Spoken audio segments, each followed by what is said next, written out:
Hi everybody, thanks for joining us for Northern Ag TV. I'm Colter Brown. Today I've got a story that I don't think very many people out there know. Have you ever heard of using dogs to sniff out diseases in crops? Well, that's something that people in Montana are actively engaged in, and for this story I have to give a big thank you to Haley Droogsma from the Montana Farm Bureau and our past intern Joe Lackman.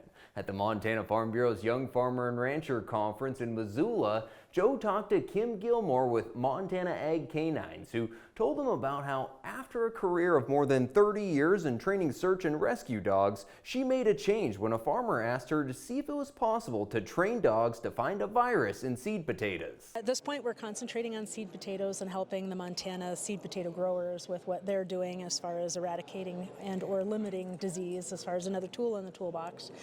We hope to expand to other agricultural crops based upon the farmers in the state of Montana's needs. So if there's something that they're having issues with as far as crop disease or whatnot, it's working with them to see if there's a way to localize, isolate the odor that we're looking for, and training the dogs and seeing if we can actually help them out. Kim says that while they're still largely in the research phase, she thinks there's more opportunity to utilize dogs in agriculture. We're still in research. This is our third year in operation. If there's any questions that you have of us, if you want to work with us as far as trying to come up with an odor that you'd like us to look for to help you eradicate, we don't know what's possible as far as dogs. Dogs are able to tell us what's possible. All we can do is experiment and see if it's doable. Also at the Young Farmer and Rancher Conference, attendees got to hear a motivational message on never giving up from keynote speaker Braxton Nielsen.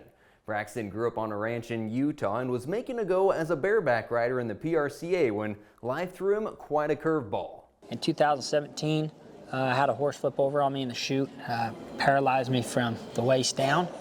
A less than 5% chance to get my legs back and working, and because of that mental part, being able to find and focus on the positive things, work hard, effort, being able to not be afraid of hard work and know hard work won't cheat you in life.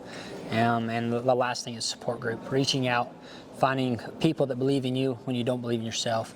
And I think that's so important in life more than it is in anything with our ranchers or operations you may have, is being able to find people to help mentor you, finding a great mentor that believes in you, reaching out and asking for help, and having people that believe in you that are in your corner. Bringing the positive impact, work hard, and keep a positive mindset.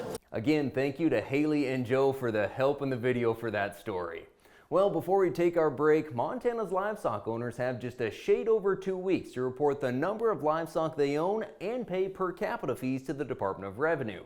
Each year, the Montana Board of Livestock sets fees for every type of livestock, and owners must report what they owned as of February 1st, and reports and payments are due by March 1st.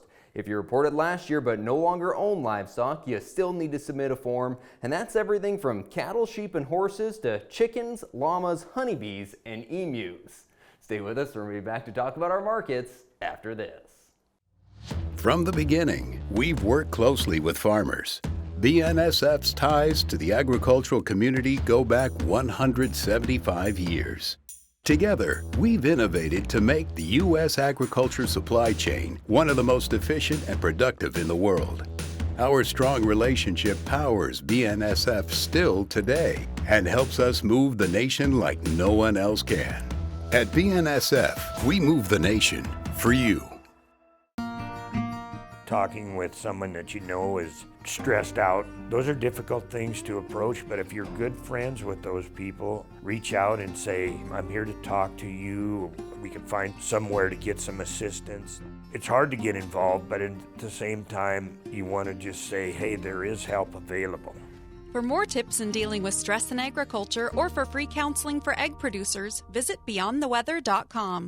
Well, in the cattle futures, we had a rare quiet session after seeing some steep pressure the session before. Now, it wasn't that long ago we were talking futures at record high levels, but they've come down significantly. However, these are still historically strong prices. It does look like cash-fed cattle trade's going to be $3 to $4 lower this week. Early live sales coming from 203 to 204, and bids on a dress basis at 320. We're a little light on volume at local auction yards this week thanks to the bitter cold, but the weather didn't slow down the bred cow market at Montana Livestock Auction. Bred heifers ranging $2,200 to a top of $3,100, 3 to 4-year-old cows $2,700 to $3,185, 5 to 7-year-olds $2,400 up to $33.25, and the older cows topping at $2,950. Lots of bull sales happening this time of year. Schaff Angus Valley had their 122nd sale in St. Anthony, North Dakota. 349 bulls, averaged $16,932, up $5,000 from last year's average, and a sale top of $275,000.